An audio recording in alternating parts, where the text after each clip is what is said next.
lower limb issue with running, we always talk about glutes. Why are all our glutes rubbish? All our glutes are rubbish because we sit most of the day. So when we sit, you're kind of in that position there. Your glutes are lengthened and weak, we're just sitting on them. With my legs were down, your hamstrings are in a short and tighter position. So over time, you then get up to run. Your hamstrings are nice and short and tight. Your glutes are totally switched off. And what should happen is your glutes should kind of crack the leg like a whip. So the power from your leg should come from your glute, the big muscles around the back of the bum, basically. What we often try and do is we're weak there and you're trying to push from your calf up, you're trying to push from your hamstring, which keeps becoming irritated. Your glutes also stop your knees dropping in. And on women, we see that a lot, that kind of internal rotation of the knees.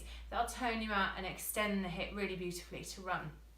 I'm going to show you some starter, beginner, foundation type glutes today, and then there are some harder ones that you can do. Rachel and I will show you, and Rachel will have shown you some as well.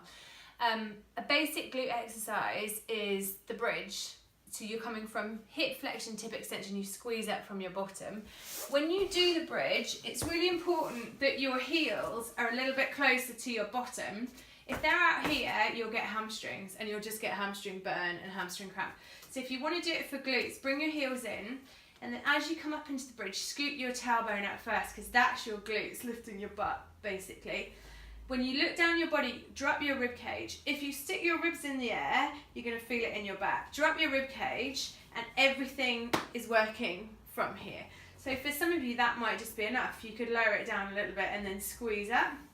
Because running is right, left, we do like little hip dips. So let this butt cheek go and your hips will drop to that side.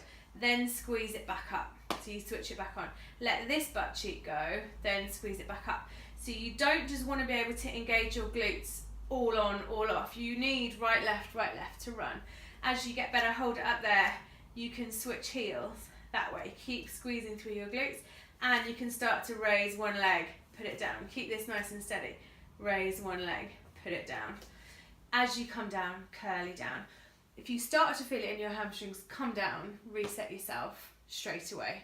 So shoulder bridge is a classic. The other classic that physios give you is the clam. It gets a bit of a bad rap for not being functional because it's not in standing. I think it gives you somewhat of a sensation of how to find glute, some of your side glutes here that are important, but you'd want to progress on to things like side bridge, side plank, and some of the more functional running glute exercises. Lying on your side, I lift the feet up, heels together, toes apart. Don't let this move, don't let this move. Squeeze your heels together and come all the way up to the top. Because your bottom foot is lifted, you've now got more range. So keep coming, keep coming, keep coming. Squeeze your heels together. By turning your toes out, you get better rotation out through the legs. So here, I'm like bow-legged. So if you're the kind of person that gets knock-kneed while running, this is a really good one to do, both sides, obviously. And the last one, which has got lots of different names like fire hydrant, all sorts of stuff like that, again works on that out to the side glute work. So 4-point kneel, and then lifting the knee up and out to the side. So the key here is, yes, that one going up and out to the side, but that your hips don't shift as you take the knee off the floor.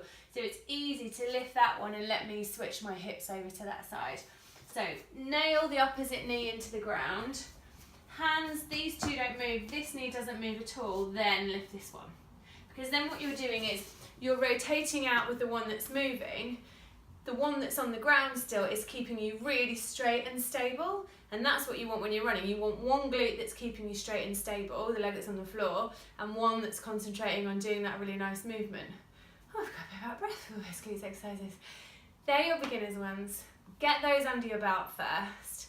And even if you're really good with your glutes, use them maybe as a little warm-up to some of the harder glute exercises that we show you here at Girls Run the World.